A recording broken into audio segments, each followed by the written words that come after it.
الرجیم بسم اللہ الرحمن الرحیم الحمدللہ رب العالمین الصلاة والسلام علی سید الانبیاء والمرسلین ابی القاسم المصطفى محمد اللہم صلی علی محمد وعلی محمد وعلی بیتہ الطیبین الطاہرین معصومین اما بعد فقد قال رسول اللہ صلی اللہ علیہ وآلہ وسلم الحسن والحسین سیدا شباب اہل الجنہ۔ امین کرام، آپ سبھی کو ولادت امام حسن مجتبیٰ علیہ السلام سردار جنت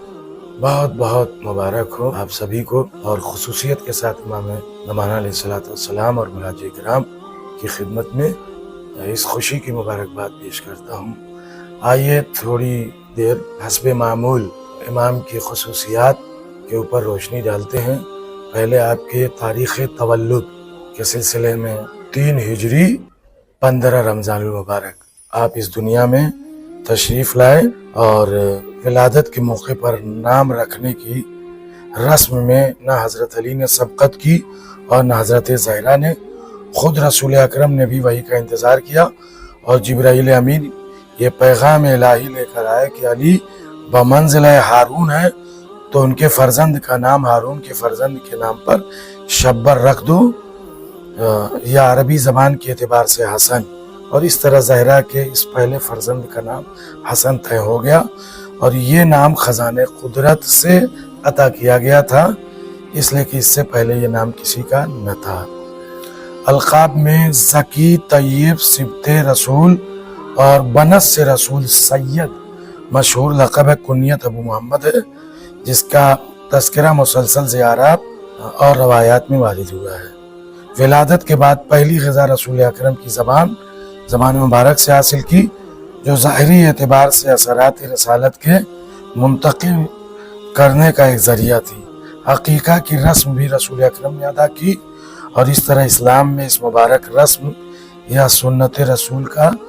آغاز ہوا۔ آپ کی خصوصیات میں امام حسین اسلام یقیناً شریک ہے، مگر سب سے اہم بات یہ ہے کہ آپ کو سبقت حاصل ہے، اور اپنے زمانے میں آپ فرد فرید ہیں۔ ان تمام خصوصیات، آئیے سلسلہ نسب اور اس سلسلے سے جو ہے وہ آپ کی خصوصیات کو بیان کیا جاتا ہے۔ امام حسن مجتبیٰ کا سب سے پہلا امتیاز یہ ہے کہ آپ تاریخ بنی آدم میں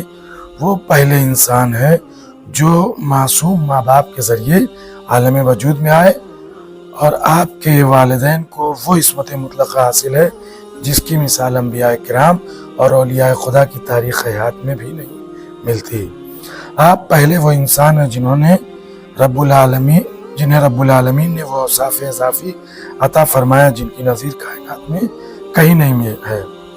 آپ کے جد بزرگوار رسول اکرم ام المومنین، آپ کے والد محترم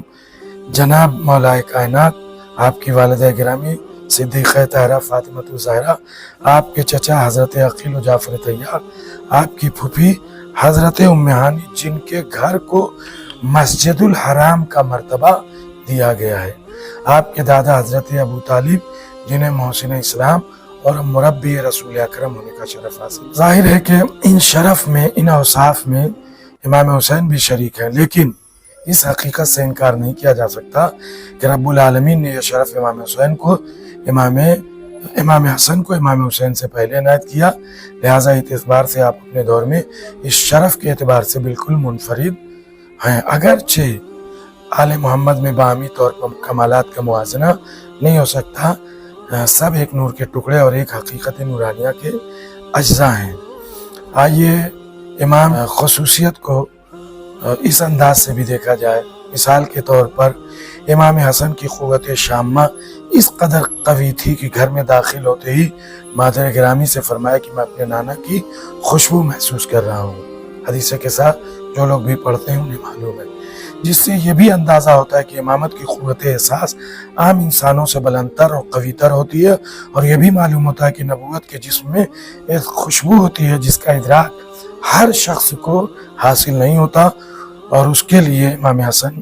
جیسی قوت احساس درکار ہے۔ دوسری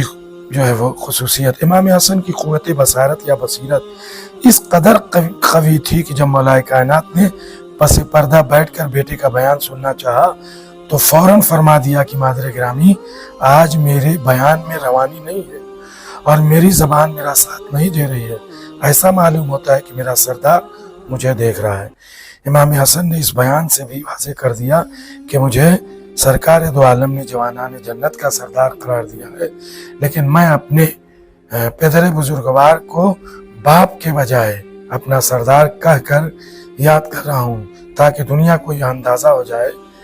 کہ ان کا مقابلہ مجھ جیسے افراد سے نہیں کیا جا سکتا، تو امت کے گنہگار افراد کا کیا ذکر ہے۔ بہرحال دنیا میں جتنے بھی صاحب الفضائل ہیں ان سب کا ٹھکانہ